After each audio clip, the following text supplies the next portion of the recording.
Welcome everyone to another edition of Let's Talk About It. This is Susan Johnson, and I'm here with my co-host Dennis O'Brien. And we have an amazing special guest for you this evening. We have former speaker Joe Arasimowicz in the Star on Capitol Reports and Channel 8 every Sunday with us today to talk about all different types of issues. Welcome to the show. Thank you very much for having me. I'm excited. We are too. We're really thrilled to have you on the show, and you do so many different things. And you were such a great speaker, and I always watch Capitol Reports, and so now I'm very thrilled to have you on Let's Talk About It. You're a star, and that we love. I watch Capitol Reports too, Joe, and I think you are the star for sure on that show.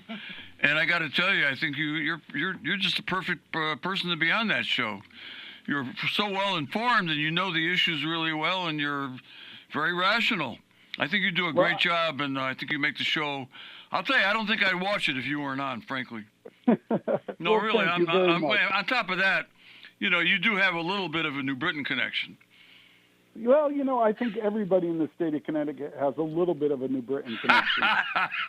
Well, I was born and raised there. I lived there for, let's see, from 1943 to 1968, 25 years, minus 2 years in the Army.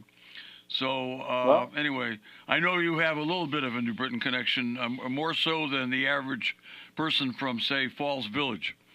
Yeah, well, I was born in New Britain, lived there till I was about 4 years old, but then went back every single weekend and enjoyed my time at Capitol Lunch, which I know is one of your favorites. It's definitely one of my favorites. And every time I get to town, I always stop in for 3 Just Sauce. Of course. I started eating those hot dogs, Joe, when I was in Nathan Hale Junior High School, which is not far from Cappy's. Cappy's used to be across the street, actually, where that mall is now. And, you remember walking by, they were actually cooking the hot dogs in the window. Right in the window. I'm not just walking by, I'd be sitting in there at the counter. And once a week, I had a brown bag for lunch, but once a week my mom would give me 50 cents for the 2 hot dogs and a soda. And wow, that was a big day for me that week. I love it. But anyway, I have great memories of growing up in New Britain. I had a wonderful childhood. I appreciated it a lot more as I grew older. I lived right near the old swimming pool at A.W. Stanley Park. I was right 4 houses up from the park, played ball down there, and it was great. So I love that area. I also played a little basketball at Berlin High. We used to scrimmage the Redcoats before the season. No kidding. I didn't realize that. Oh, yeah. I of course, I remember, he's a little older than me, but I remember Gary Wazlewski, who everybody knew back then. He is in the Berlin High School Hall of Fame. Oh, I'm sure he is, and he ended up pitching for the Red Sox I think he pitched in the 67 World Series, if I'm not mistaken. Well, I think you're right. Speaking of family connections, my family is in Kensington. And we had, my Aunt Marilyn went to Central, and she was teaching. She was a student teacher over there in New Britain. So I even have a connection to, even though I was growing up in South Windsor. So, and then very interesting connection. My husband and my aunt's my aunt's husband grew up on the same street together, which is that's amazing. Small world. Center of Connecticut. Country Club Road in New Britain.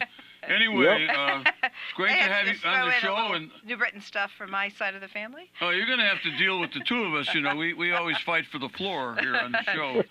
And I don't know if you know who Wayne Norman is. He does the. I do. Well, Wayne is one of our best friends. We have breakfast with him every other week, and he's also on WILI, of course. He does the morning show, and Wayne. I always tell Wayne it's not easy doing an interview show with another person, especially if you're both lawyers. And we end up. He's always saying, "Don't talk over each other. Don't talk over each other." So we're going to try hard not to do that. But so I'm going to let Susan have the next Okay. word. Oh, isn't that nice of him? So I wanted to just talk a little bit about the fact that, when we were both serving in the House together, you became the deputy majority leader, and during that time I served.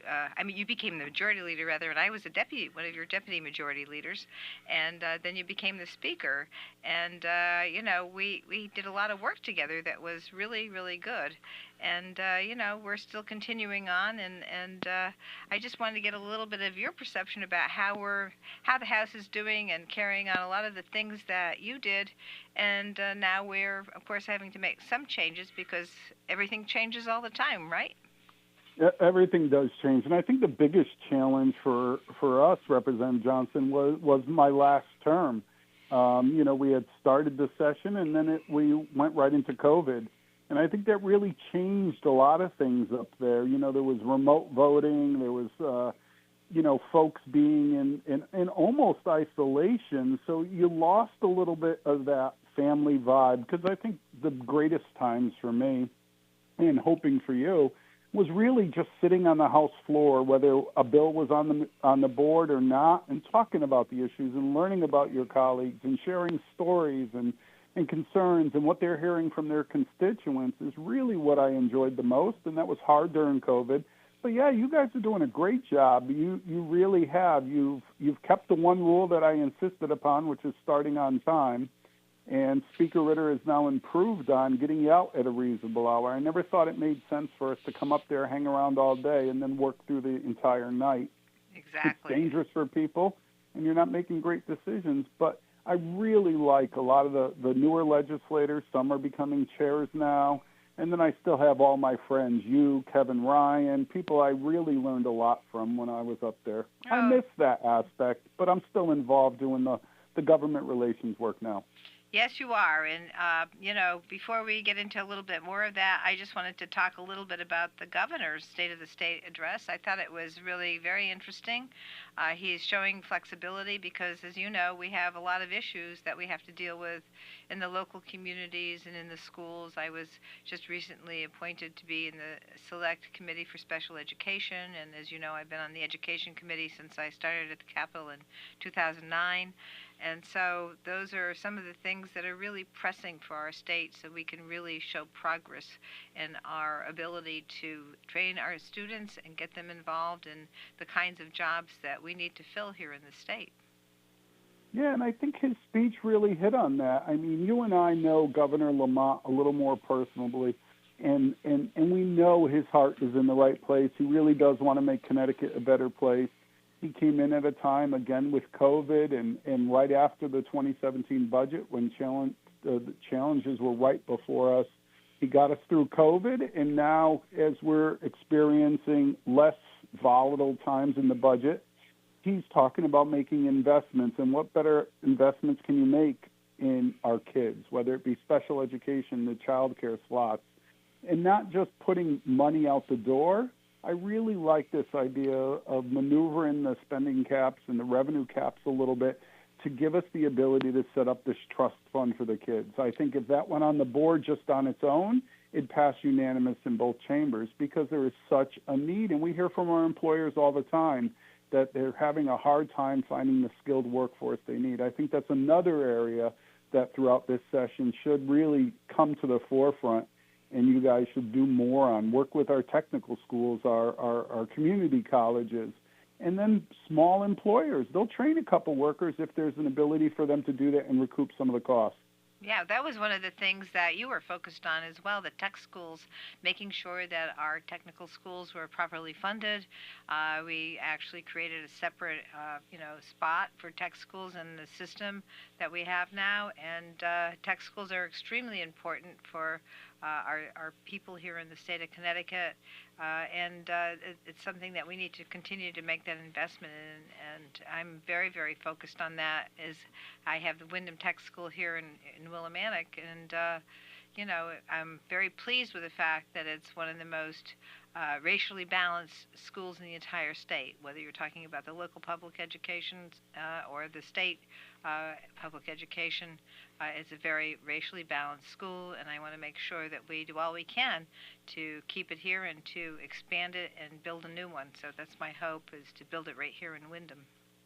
Well, you've always been an incredible advocate for that area of the state. I think too many times at the state capitol we'd be locked in these, whether it's education discussions, budget discussions, mental health, those discussions. And, we'd primarily be talking Hartford, Bridgeport, New Haven, Waterbury.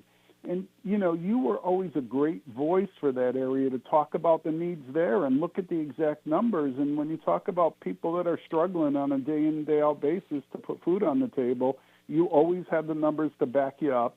And you brought the whole Willimantic area into the conversations simply by pure will, because we had overlooked it for many years. So to hear about the good things that are going there and hearing about the governor's investment in that area and across the state is really a testament to all the work you put in over the years. Oh, thank you so much for your kind words. I'm my wife's biggest fan. I always have been, Joe, in her role as a state representative, and prior to that, of course, on the local level.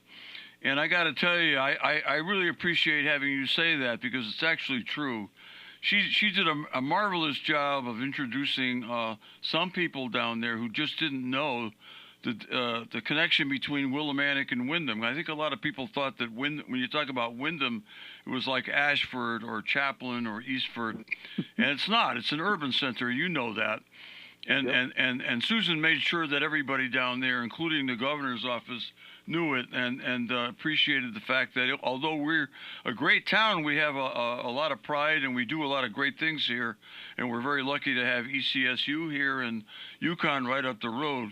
We do have more than our share of poverty and needy people. And it is a factor. We're a lot more like my hometown of New Britain and Hartford and Waterbury and Bridgeport, except for size, than we are like a lot of the towns that surround us here. So it's great to hear you say that, what a great job Susan did advocating for our beloved, my adopted home after leaving New Britain of Windham.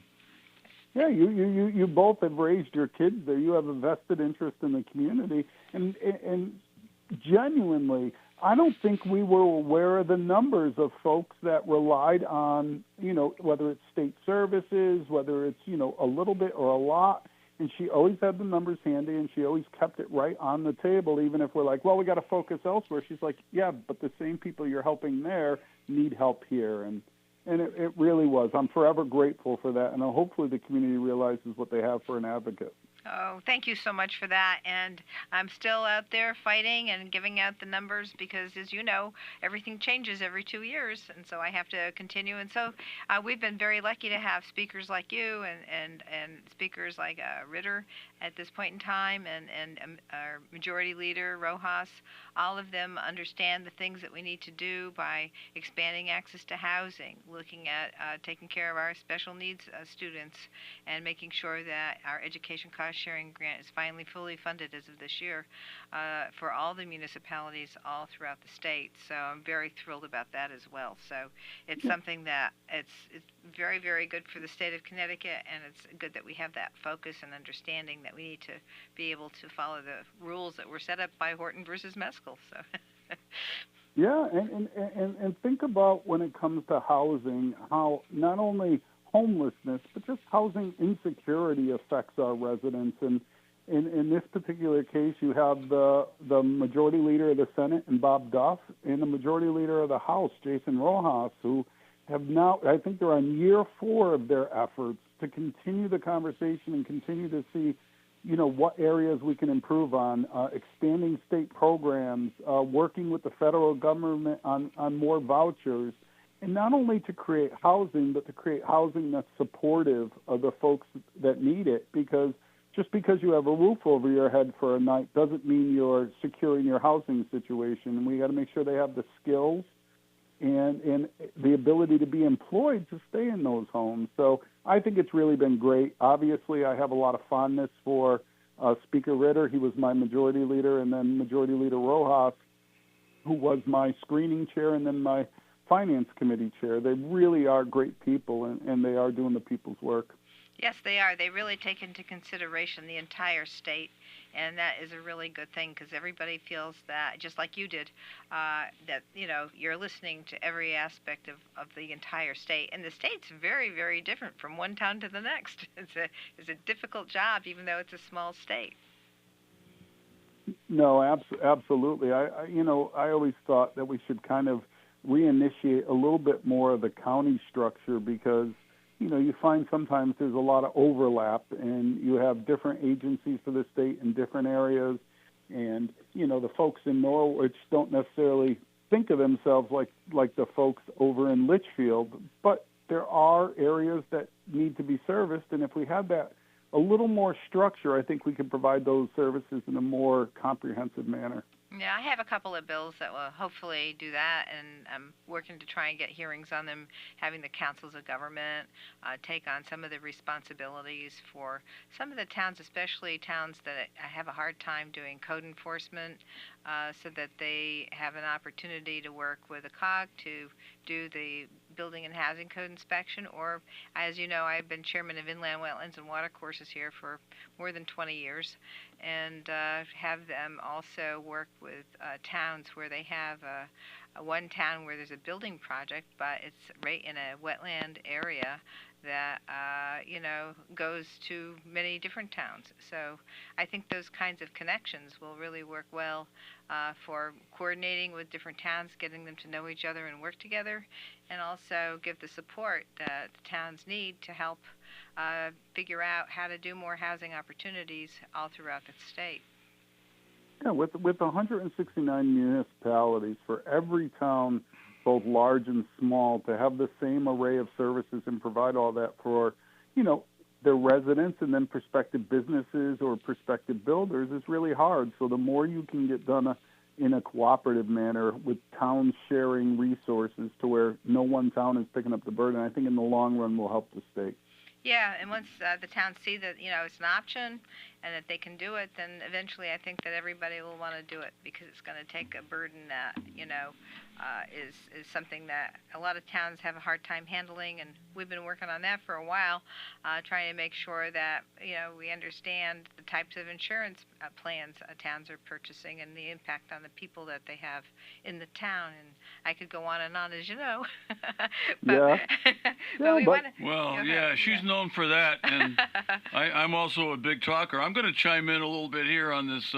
When you talked about county government, I've thought about that for a long time and about what we should do because we're a little bit too fragmented in Connecticut. That's probably one of the biggest problems we have. And as you know, we are the land of steady habits, and it's hard to change things. People get used to a system, even if it isn't the best. But, I know when Sharkey was the speaker, I think, were you the majority leader then when Sharkey, you must have been, right? Yeah.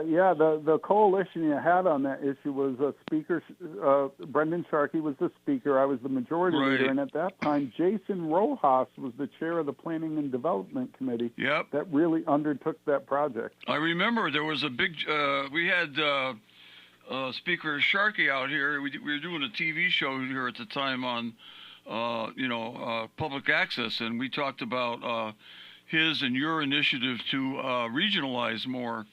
And I think, some good has come from that. We have certain instances where that has happened and it's worked pretty well. And now 3 of the smaller towns out here in, I think it's Hampton, Chaplin, Scotland. I don't know. They're starting to talk about hiring a town manager for all 3 towns that would have, limited authority because they wouldn't be elected by the local people, but to do a lot of the administrative stuff that maybe some of the elected town officials in the really small towns, don't have time for or don't have the capacity to do. Mm-hmm. So, things are moving in that direction, but, we could do better. I'd be more happy if we could do more consolidation of school districts, because I think that's a more important way to move in the right direction here in Connecticut. We have over 200 school districts, including the regional districts, and I think for a state our size, that's probably too many. We have an elementary school district here that only has less than 100 kids, and it's still a separate school district. Yeah, and I think the problem comes, and Representative Johnson, you hinted at it when you talked about one of the committees you're serving on, is when it comes to special education, right? Yes. We, in our hearts, want to provide as much as we can for kids that have learning disabilities or other things that prevent them from learning. We want to do everything we can, but if you isolate it onto a smaller district in a rural area, there's upwards of $100,000 a year sometimes in cost. It's really hard for districts to absorb that. So I'll be following your work very carefully, Representative Johnson, on the Special Education Committee. You know, whether it's the burden of proof, who does the hearings, how do the resources get allocated. You know, we want everybody to have an identity of their home school district, but we also want to ensure they're getting the best possible education, and we're preparing them to be productive adults.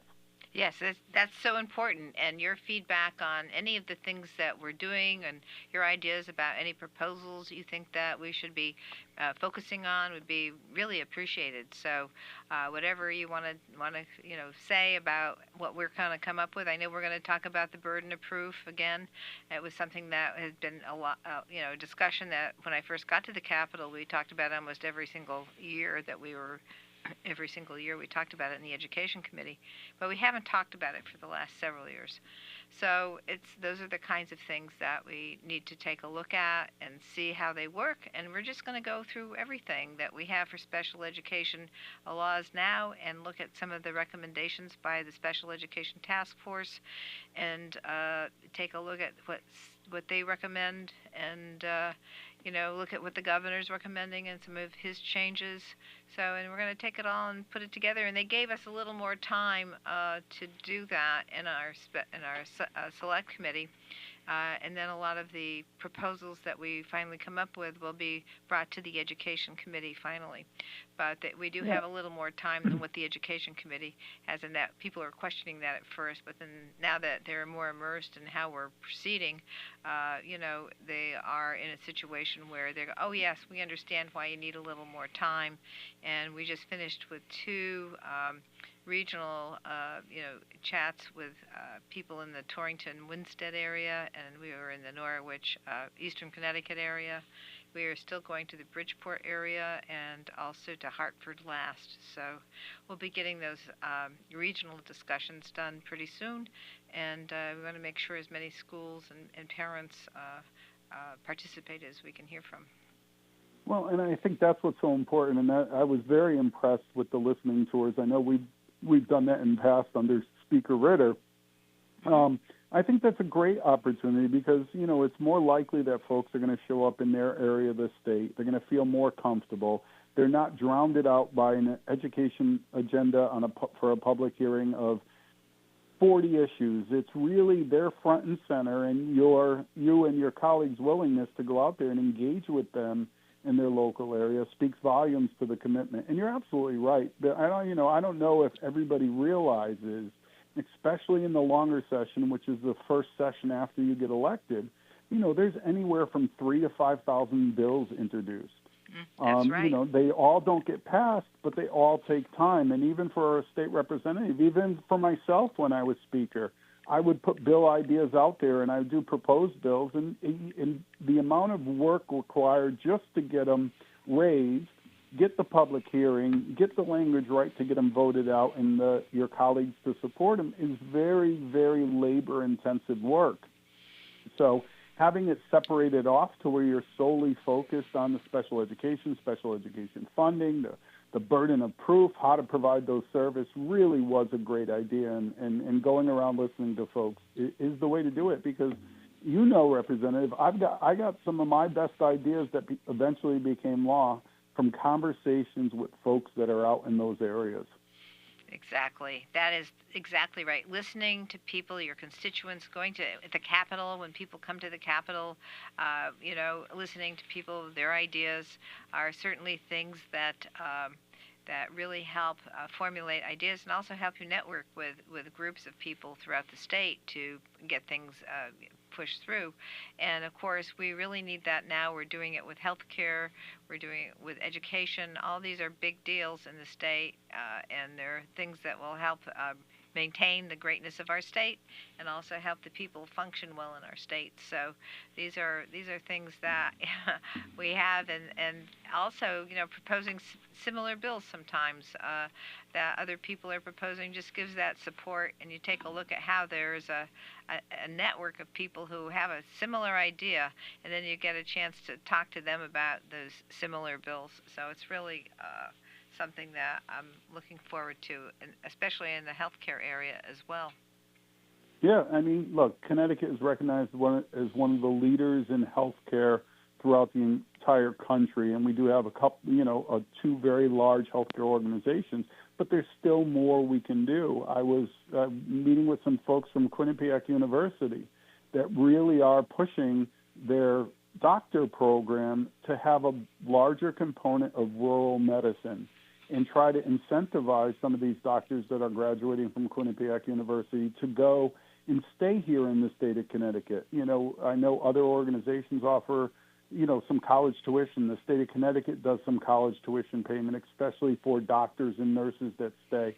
Quinnipiac on their own is trying to initiate a program. So, you know, I think, you know, having those discussions and ensuring that we're providing the health care around the state in a more complete fashion is really important.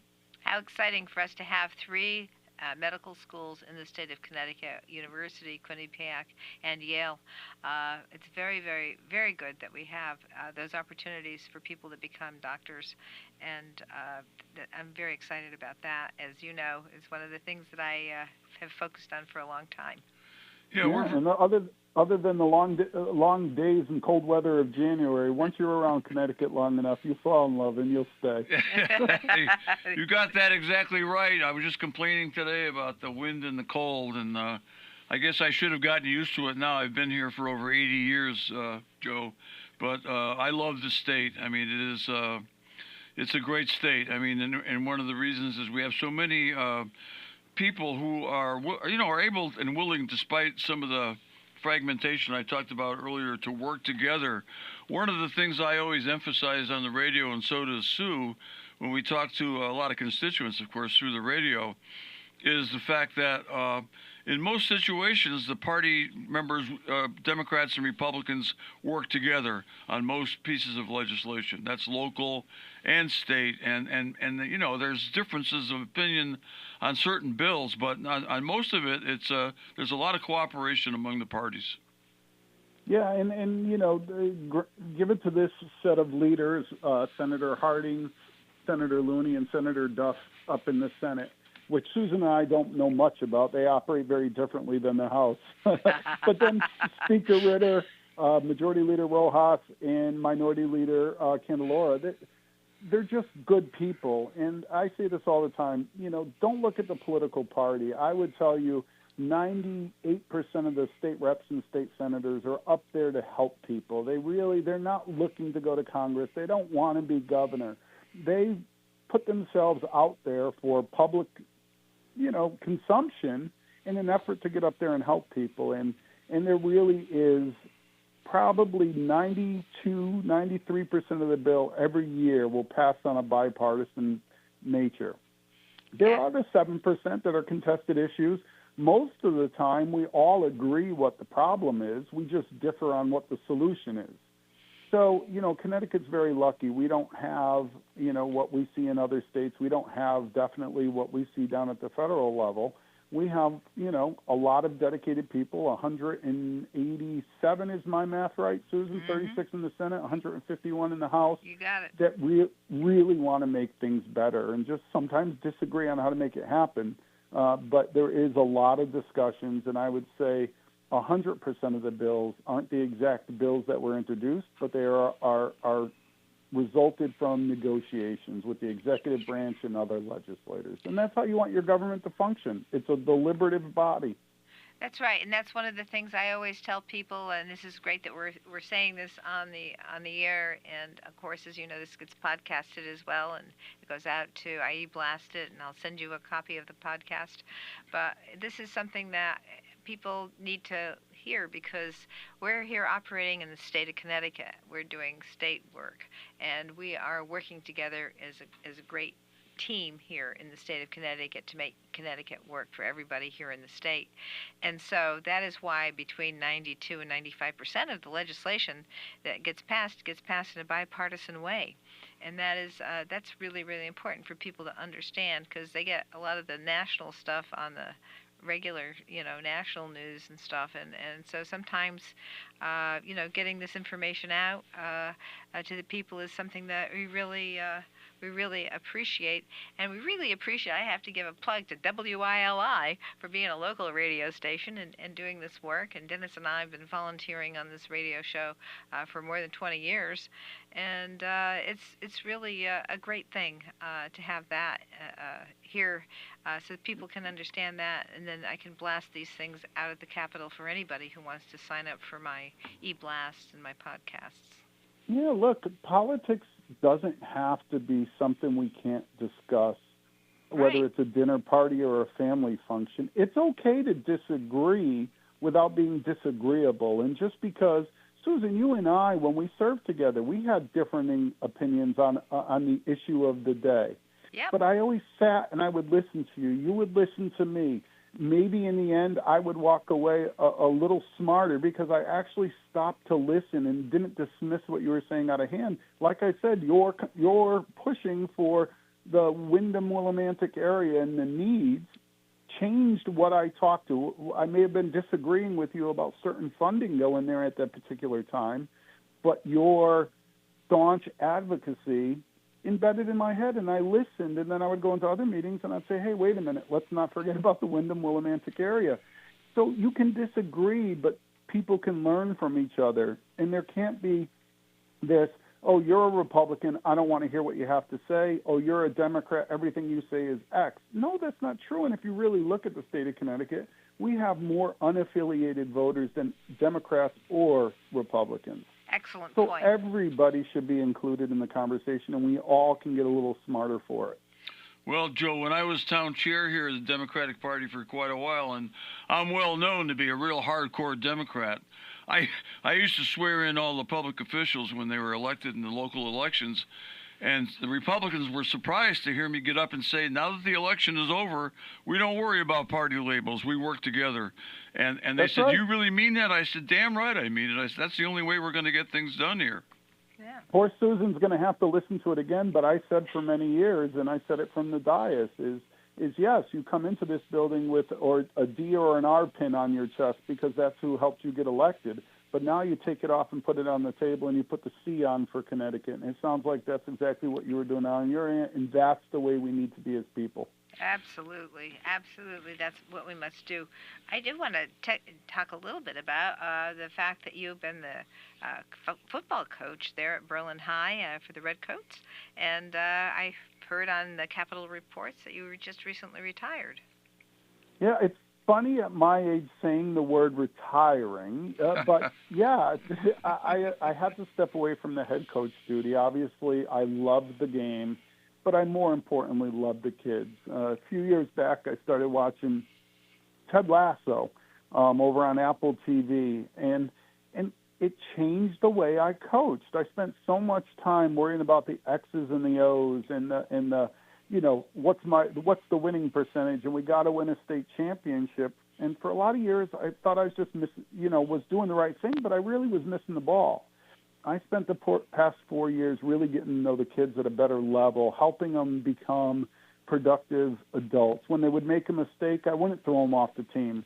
I would say, look, there's going to be a little bit of punishment, but this is why you can't do it. And second and third and fourth chances, and it changed the way I coached and as I was as a person, and I'm going to miss that. But the time constraints with the new job, I'm a grandfather now, which is really awesome. Congratulations.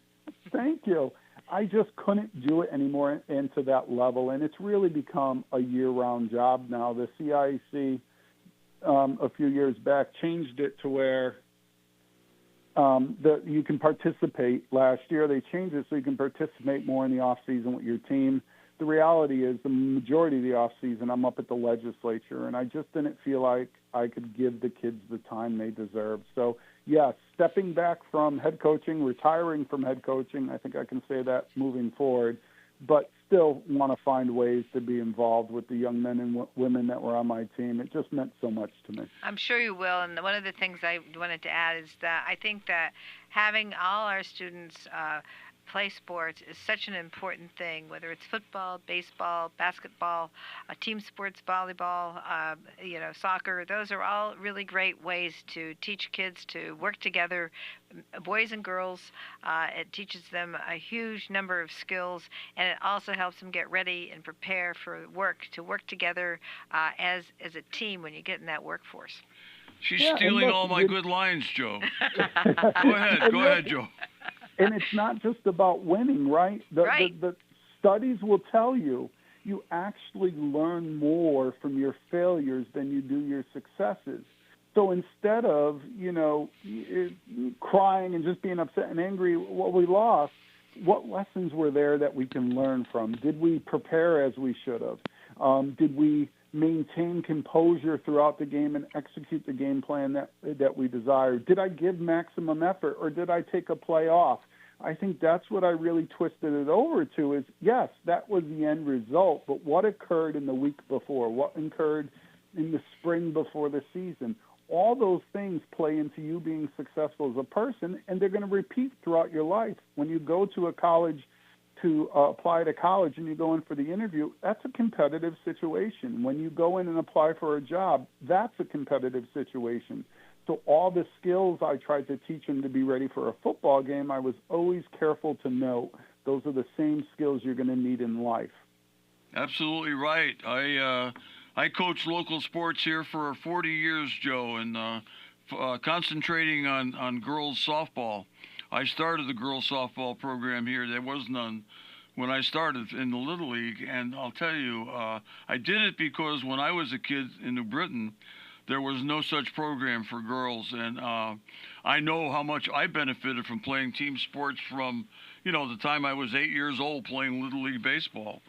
And the things you learn from playing, especially team sports, I never really got into individual sports. I didn't like golf, even though I grew up right near the Stanley Golf Course. I tried it a few times, but at that time, I just wanted to play basketball. I love to run, and basketball was my sport, and golf was just too slow for me.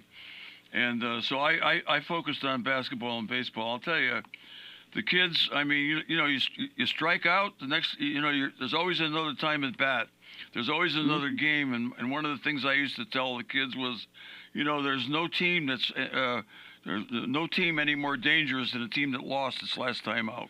And the reason is it's just you develop the will to win and the will to bounce back from failure, and we all fail all the time in life. And God, I'm a lawyer, and I've been a lawyer for over 50 years. Talk about competition, and you learn how to compete, and you learn how to accept failure in yourself, imperfection, but to continue to go on and get a little more perfect every day. And it's just a great way to learn that you really don't learn just in the classroom. So I'll tell you, I read up on you this morning a little bit because I always try to prepare for the shows. And I knew a lot about you, but I didn't know that you had stepped down as coach. I was stunned. Yep. And I understand because, God, it's an awful lot of work and you're awfully busy. And I know you're going to miss it. But at the same time, I walked away from my coaching a couple of years ago, mainly due to knee injuries and my age. And I miss it, but I'll tell you what, you're going to do this too. I just keep running into the kids that I coached 30, 35 years ago. I may not even recognize them anymore, but they recognize me and they remember. And it's very, very heartwarming. Yeah, it is. When I first interviewed for the coaching job, they said, how will you know when you're successful as a coach? And I said, it's the grocery store test. And they looked at me a little funny and kind of furrowed their brows. And they said, what do you mean by the grocery store test? I said, oh, we all know this. You know, you turn the corner in the grocery store, you're walking up the aisle, you look up and see somebody you recognize, they look up and see you. If they keep their head down and walk by me and say, hey, Coach, I know I'm not really doing my job, but if they look up, get a smile on their face and say, hey, Coach, now that's how I deem I've been a successful coach. That's also a good thing for a politician. I know that when I go to the grocery store, I always have a big chat with lots of people all the way through the store, and it's a great thing.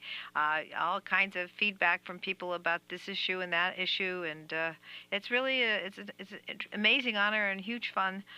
Even when people disagree with you, it's a great chance to find out a lot of details about what they're thinking and that sort of thing. So, it works. So you must have had lots of chats, whether it was about football or about politics, as you were the state rep and moved on through to be speaker.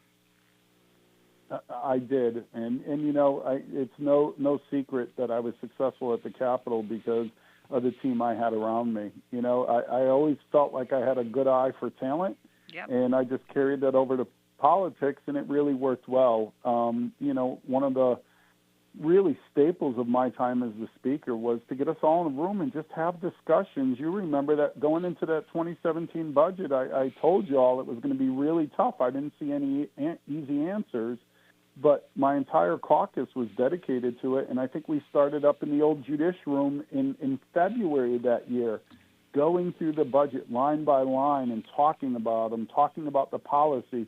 Because what is the state budget? It really is our priorities as a state with a dollar amount next to it. Exactly. And it was really, really the caucus that gave me the ability and the knowledge to do the 2017 budget, which I really think has changed the trajectory of Connecticut. Well, let me just say a high compliment to you, because the feeling of the legislators where we all worked with you, everybody knew that you understood who we were. Everybody felt that way about you. So I just want to say that, high praise to you for that, for being able to convey that and being able to convey the fact that we could get together and talk to you about issues and have you listen to us. And that was all the way through. I mean, that was what everybody thought about you from all my conversations about you. So, yeah, high praise to you for that. That means a lot. Thank you. I think it should be essential for all speakers to have coaching experience. I know Matt Ritter coached Little League in Hartford yep. with Franklin Perry and among other things. I think it's great. I think you really have to understand the importance of being a team player. Got to be a team player even when you're the leader. And that's and understanding the people in your team and they all have their ideas, and you just can't do it by yourself, and you know that so well. And I could tell from afar, because I watched the legislator pretty closely, that you demonstrated that well to me quite readily after you became the speaker. No, thank you. No, it was really my goal. You have so many smart and dedicated folks up there. I'd almost think you would be an idiot not to take advantage of it. I think you're right. Yeah, I think that people come from all different perspectives, and it's just fascinating to me, because one of my things is I really love policy from all different angles, and it's just really, really interesting to hear people's perspectives on how things work and how their districts work, that sort of thing. Very, very interesting. No, and knowing you as well as I do, I think it's the people and the policy that keeps you coming back. That's right. Because you just want to make a difference. I do. And that's awesome. Yeah. Well, the other thing, Joe, is that I live here too, and I want to be very well represented by a great representative, and I don't think there's anybody else around here who could do a better job. That's a great answer, and I hope you have a great weekend now too. It's a great husband's answer. And speaking of the weekend, you've been a football coach at a high level for 9 or 10 years, and I there's a big game coming up tomorrow. I got to ask you about it. Yeah, well, look, it seems like it's almost a repeat, but I'm sort of rooting for the Chiefs. I really think what they've been able to do with, you have the core group of players, obviously Patrick Mahomes and Travis Kelce, and then other people come and go. You got Andy Reid. When I see people doing it that well, I just root for them. You know, not to say I would be upset if the Eagles won. I think I'd be happy for them too. But, you know, I'd like to see Kansas City pull another one out. All right, I got to tell you, I'm sitting here with an Eagles hat on right now. I've been an Eagles fan since I was 6 years old. My father was a big sports fan. He got me into the Eagles, the St. Louis Cardinals, and the Boston Celtics. He's all over this country. And Wow. I was so happy when they got Barkley because they have that wonderful offensive line. And I said, you put Barkley behind that offensive line, he's going to do some damage. And I think they have a better team than Kansas City, but I think you're right because, you know, Andy Reid is a great coach. And Patrick Mahomes. He was your coach for a while. Yes, he was. I'm very familiar with him. And, you know, I'll tell you what, if the Eagles are going to win, they're going to have to be ahead by more than 8 points in the final minutes. Oh, yeah. Because Mahomes will score. Yep. He'll figure out a way like he did against the 49ers in the overtime last year. And I was telling a 49ers friend of mine, a very good friend of mine, that I thought the 49ers made a big mistake by not giving the ball to their great running back 4 times when they had the ball inside the 10-yard line to get a touchdown so that they wouldn't be subject to Mahomes coming back in the overtime with a touchdown. And well, you know, and just to prove to your listeners that, you know, people of different areas can get along, whether it's Democrat or Republican. I'm actually a Cowboys fan, and we still get along, and you're an Eagles fan. Yeah. There you go. Hey, Joe, I have lots of friends who are Cowboys fans, and if they want to talk about it, I will, but I don't bring it up. Not this year. Not this year. Or Giants. Or Giants. Well, look, in reality, as a Cowboys fan, for the past 10 years, I don't have much I can talk about, so I don't bring it up either. Well, I can remember those great teams with Roger Staubach and all them. Well, we're getting down to the last minute. You got any final words for our listeners, Joe? Thank you so much for I know you're so busy you had to give up your coaching job, and thank you for giving us some time this afternoon. No, it's my pleasure. You guys do a great service, and thank you to the station for putting you guys on. Community engagement's the most important thing. You guys not only live it and preach it, but bringing it to the listeners is really awesome. So thank you for your time. Very good, sir. Thank you so much. We really appreciate you, and we're going to have you back sometime. One thing about WILI, we're not only on AM, we're on FM as well. So, you know, we're reaching out to the college students in the area as well. Mm-hmm. Nice. I like it. Okay, Thanks Joe. So Thank much. you so guys much. Have a great weekend. Yeah, Hope to see you soon in Hartford. Take care. Yep. All right. Bye-bye. Bye-bye.